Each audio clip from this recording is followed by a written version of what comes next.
ये जो 5 1 का आ गया मस से भी डबल है इसमें नाइट्रोजन, फैक्ट्री है नाइट्रोजन की सूक्ष्म जीवाणु, जैविक कार्बन की फैक्ट्री है। इसलिए इसमें ना जैविक कार्बन रिजल्ट मिलते ना रासायनिक खेती में रिजल्ट मिलते इतनी जल्दी। क्यों नहीं मिलते? दोनों में जुताई करनी पड़ती है गर्मियों में। जैविक में इसलिए जुताई करनी पड़ेगी क्योंकि उसमें हानिकारक जीवाणु आ जाते हैं, खाद डाला ना ज्यादा तो हानिकारक जीवाणु आ जाते हैं, अंडे वगैरह आ जाते हैं, लार्वे पैदा हो जाते हैं ज्यादा भोजन की वजह से। इसलिए गर्मियों में खेत जुताई करनी पड़ेगी आपको। और अगर आपने खेत की जुताई कर दी है गर्मियों में तो ताकत नहीं ठहरती जमीन में, बताए ना उसकी बात। हमारे पूर्वज कहते थे खूब जुताई करो आप, लेकिन आज साइंस कहती है जुताई मत करो। साइंस कहने लगी खुद क्यों जुताई नहीं करो, ये सबसे इंपॉर्टेंट पॉइंट था जो रह गया था। क्यों बताती है वो, ये समझ के बात आप कि इतना जल्दी जैविक कार्बन क्यों बढ़ता है। अब दूसरी महत्वपूर्ण चीज मैं समझाता हूं आपको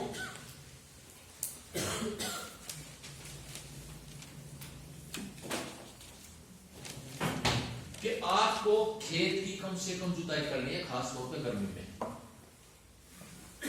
जुताई क्यों करेंगे आप? अगर खेत में जीवाणु हानिकारक बढ़ गए हैं तो वो कब बढ़ेंगे? जब आपने भोजन ज्यादा, गोबर खाद ज्यादा डाल दिया, केंचुआ खाद ज्यादा डाल दिया, वो गर्मी में आपको जुताई करनी पड़ेगी, गर्मी मारना पड़ेगा उनको कीड़ों को, नहीं तो मिट्टी की बीमारियां बढ़ जाएंगी। जैसे जड़ गलन आ जाते हैं ना आपके, मिट्टी के कीड़े आ जाते हैं, वो बढ़ जाएंगे, गर्मी में जुताई करनी ही करनी पड़ेगी आपको। ये तो जैविक खेती हुई। अब रासायनिक खेती क्या है? रासायनिक खेती में भी जुताई करनी पड़ेगी। रासायनिक खेती में क्यों जुताई करनी पड़ेगी गर्मियों में? कि उसमें खाद और दवाइयों की वजह से, रासायनिक खेती में खाद और दवाइयों की वजह से हानिकारक जीवाणु बढ़ गए हैं, लाभदायक कम हो गए खाद और दवाइयों की वजह से रासायनिक। इसलिए उसमें भी गर्मी में जुताई करनी पड़ेगी आपको हानिकारक जीवाणुओं को मारने के लिए।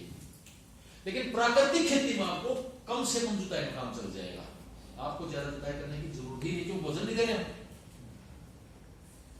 तो इसमें क्या है, मैं थोड़ा सा एग्जाम्पल देके बताता हूं आपको, जैसे रसोई का ध्यान आपको कि अगर जमीन की ज्यादा जुताई गर्मी में कर दी है, जमीन का आधा जैविक कार्बन उठ जाएगा। अगर 35 डिग्री तापमान पे 35 डिग्री सेल्सियस, आपके महाराष्ट्र में तो लोग 60 साल रहता हो,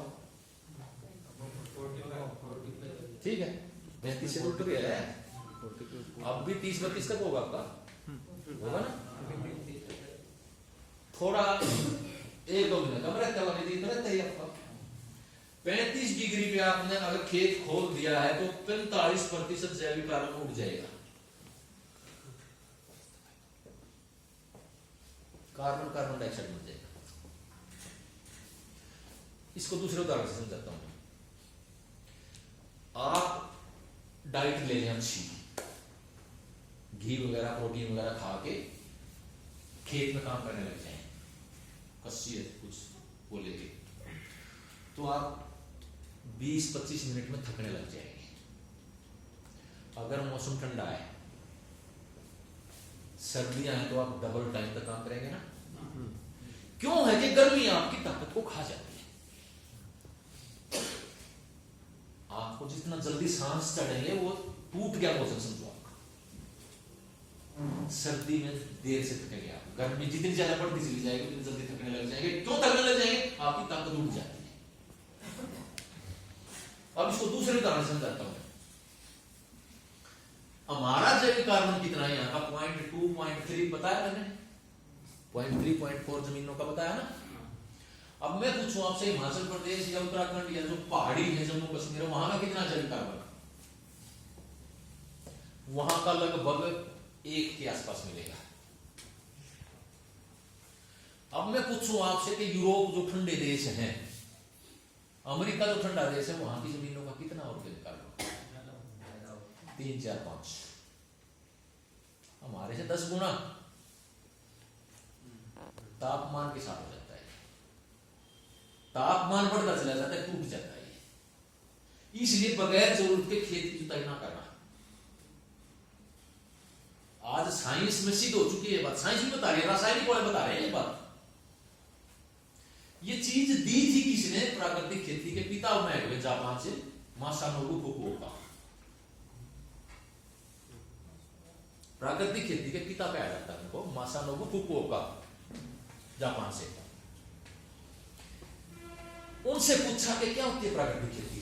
उन्होंने लिखा किताब के अंदर कि नो टिल फार्मिंग, यानी कि बगैर जुताई की जो खेती है वो प्राकृतिक खेती है। आज साइंस ने उसको उठा लिया, मान लिया उसको। हाँ, खेत की जितनी ज्यादा जुताई करेंगे उसकी ताकत उठ जाएगी। अब आप कहेंगे जी बगैर जुताई खेती कैसे करें? मेरा मकसद यहां ये है कि अगर बगैर जुताई के चलती है तो काम चल जाएगा, लेकिन फिर भी घास वगैरह हो जाता है। कम से कम जुताई करना।